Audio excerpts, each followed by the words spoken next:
Hello बच्चों, the question. So the question says the modulus of the complex number and the complex number is given as 1 minus pi root 3 into में क्या है cos theta plus में I sin theta upon में क्या है 2 into में 1 minus I into में क्या है cos theta minus I sin theta और options are given as 1 upon root 2, 1 upon root 3, 1 upon 2 root 2 and none of these. तो यहाँ पे जो हम बेसिक की कॉन्सेप्ट यूज करने वाले हैं वो क्या है। जैसे अगर हम अपने पास क्या दिया है mod of z1 upon z2, तो इसको आप अलग अलग करके लिख सकते हो मॉड ऑफ z1 अपॉन में क्या लिख सकते हो मॉड ऑफ z2। और दूसरा चीज ये है कि अगर अपने पास क्या दिया है मॉड ऑफ z1 इंटू में z2, तो इसको भी आप अलग अलग करके लिख सकते हो, मतलब ऐसा लिख सकते हो, राइट। और इसके बाद थर्ड चीज ये है कि जैसे अपने पास क्या दिया है z equals to X plus I Y, तो इसका जो मॉडुलस वैल्यू होती है वो क्या होती है स्क्वायर रूट के अंदर एक्स स्क्वायर प्लस में वाई स्क्वायर। ये तीनों चीजें हम लोग यूज करने वाले हैं यहाँ पे। तो हमें क्या फाइंड करना है, हमें फाइंड करना है इसकी मॉडुलस वैल्यू। मतलब अपने पास एक कॉम्प्लेक्स नंबर है, ये 1 माइनस में आई रूट 3 इंटू में क्या है इंटू में है कॉस थीटा प्लस में आई साइन थीटा इंटू में है कॉस थीटा प्लस में आई साइन थीटा। इसकी हमें मॉडुलस वैल्यू निकालनी है पूरे की।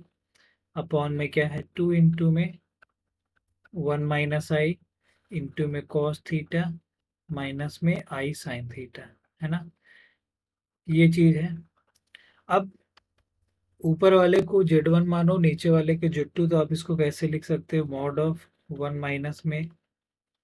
आई रूट 3 इंटू में क्या लिख सकते हो कॉस थीटा प्लस में आई साइन थीटा का मॉड। अपॉन में क्या लिख सकते हो इसको, अपॉन में लिख सकते हो मॉड ऑफ 2 इंटू में 1 minus I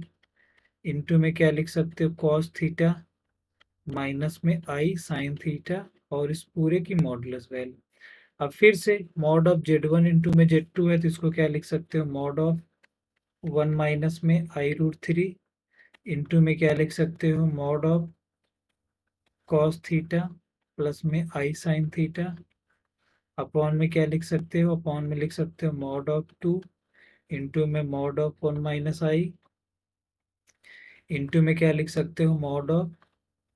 cos theta minus में आई साइन थीटा, ये चीज, राइट। अब 1 माइनस आई की आई रूट 3 की मॉडुलस जो वैल्यू हो जाएगी वो क्या हो जाएगी स्क्वायर रूट के अंदर 1 का स्क्वायर प्लस में यहाँ पे माइनस रूट 3 का स्क्वायर हो जाएगी इंटू में क्या हो जाएगी इसकी सेकेंड वाले की मॉडुलस वैल्यू स्क्वायर रूट के अंदर कॉस स्क्वायर थीटा प्लस में साइन स्क्वायर थीटा। अपॉन में क्या हो जाएगी 2 की मॉडुलस वैल्यू तो 2 ही होती है ना, 2 की मॉडुलस वैल्यू 2 ही रहेगी इंटू में क्या हो जाएगी स्क्वायर रूट के अंदर 1 माइनस में आई की मॉडुलस वैल्यू क्या हो जाएगी 1 का स्क्वायर प्लस में माइनस 1 का स्क्वायर इंटू में क्या हो जाएगा स्क्वायर रूट के अंदर कॉस स्क्वायर थीटा प्लस में माइनस साइन थीटा का होल स्क्वायर, ये चीज बन जाएगी, है ना। तो यहाँ से हमें क्या मिलता है स्क्वायर रूट के अंदर 4 इंटू में क्या मिलता है यहाँ पे, देखो यहाँ पे कॉस स्क्वायर थीटा प्लस में साइन स्क्वायर थीटा, इसकी वैल्यू होती है 1 के इक्वल, तो इसका यूज करेंगे तो स्क्वायर रूट के अंदर 1 की वैल्यू हो जाएगी 1 अपॉन में 2 इंटू में यहाँ पे हमें क्या मिल जाएगा रूट 2 मिल जाएगा इंटू में यहाँ पे मिल जाएगा कॉस स्क्वायर थीटा प्लस में साइन स्क्वायर थीटा, राइट, ये मिल जाएगा। अब स्क्वायर रूट ऑफ 4 क्या होता है 2 अपॉन में 2 रूट 2 इंटू में 1 हो जाएगा, तो हमें वैल्यू मिलती है 1 अपॉन में रूट 2, राइट। तो ये हो जाएगा आपका आंसर। तो किस ऑप्शन में है ये, ऑप्शन ए में दिया है तो ए ऑप्शन हो जाएगा correct. So hope you got, thank you.